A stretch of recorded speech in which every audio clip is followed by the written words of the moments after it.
Hello दोस्तों, आज हम लोग इस लेक्चर में पार्ट 7 करेंगे, जिसमें चुंबकीय क्षेत्र में किसी विद्युत धारावाही चालक पर बल पढ़ेंगे। फ्रांसीसी वैज्ञानिक आंद्रे मैरी एम्पियर 1775 से 1836 ने प्रस्तुत किया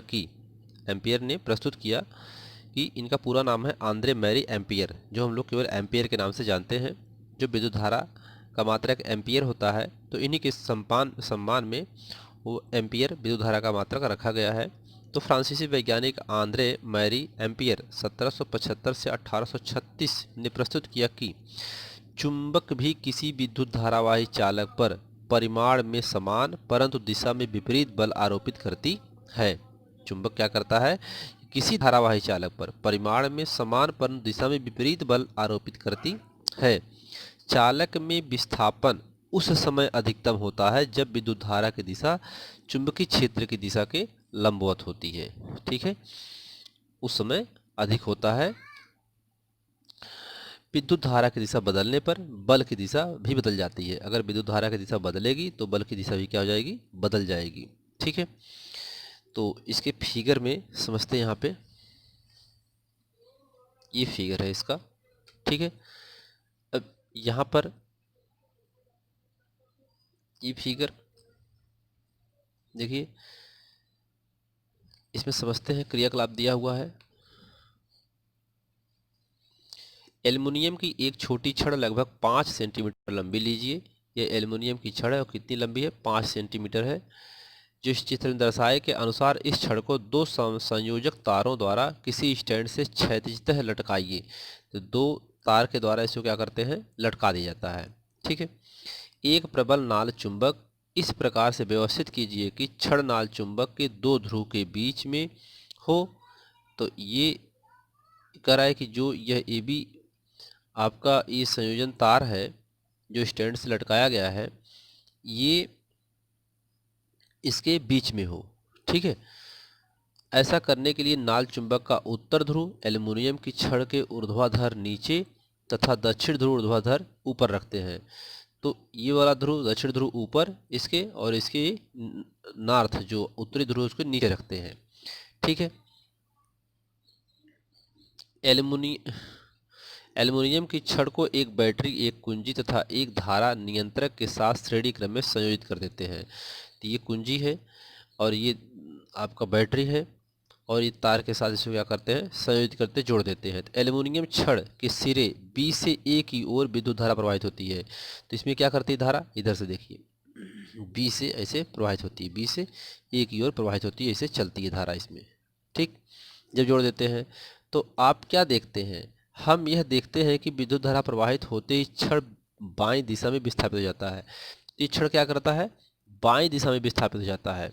छड़ किधर? बाईं दिशा में यह विस्थापित हो जाता है। इधर आकर के ये यहाँ पे ये ठहर जाता है, बाईं दिशा में विस्थापित होने शुरू हो जाता है, खिसकने लगता है। अब छड़ में प्रवाहित होने वाली विद्युत धारा की दिशा उत्क्रमित कीजिए और छड़ के विस्थापन की दिशा नोट कीजिए। अब यह दाईं ओर विस्थापित होती है। छड़ क्यों विस्थापित होती है? देखिए, अब अगर इसमें धारा की दिशा बदल देते हैं तो छड़ जो है दाईं ओर विस्थापित हो जाएगी, बाईं ओर की बजाय।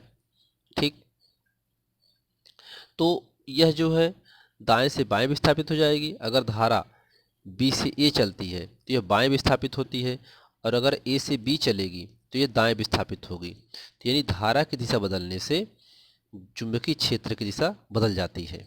ठीक है, अगर हम किसी चालक तार में धारा की दिशा बदलेंगे तो चुंबकीय क्षेत्र की दिशा बदल जाएगी।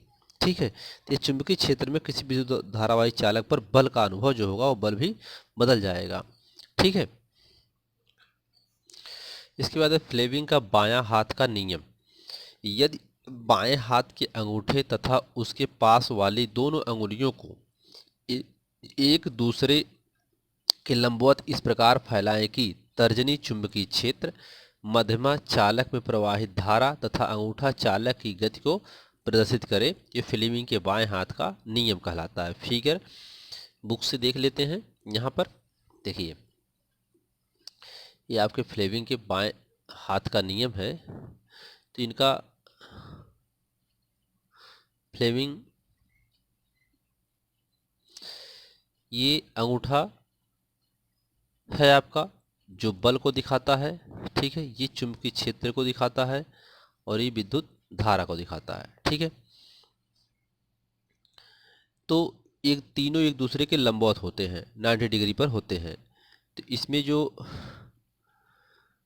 तर्जनी उंगली होती है, ये तर्जनी उंगली है, और ये अंगूठा है, ये मध्यमा है, ठीक है। तो इसको एक दूसरे के लंबवत फैलाते हैं। इसमें तर्जनी चुंबकीय क्षेत्र की दिशा को प्रदर्शित कर रहा है और मध्यमा विद्युत धारा की दिशा को प्रदर्शित कर रही है, और अंगूठा जो है यह आपके बल को प्रदर्शित कर रहा है, ठीक है।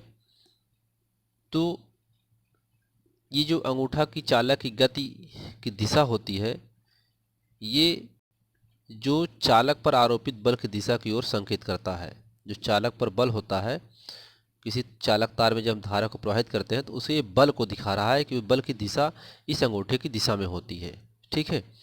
अब यह जो है विद्युत मोटर, विद्युत जनित्र, ध्वनि विस्तारण यंत्र, माइक्रोफोन, यहाँ पर देखिए माइक्रोफोन तथा विद्युत मापक यंत्र कुछ ऐसी युक्तियां हैं जिनमें विद्युत धारावाही चालक तथा चुंबकीय क्षेत्र का उपयोग होता है, ठीक है।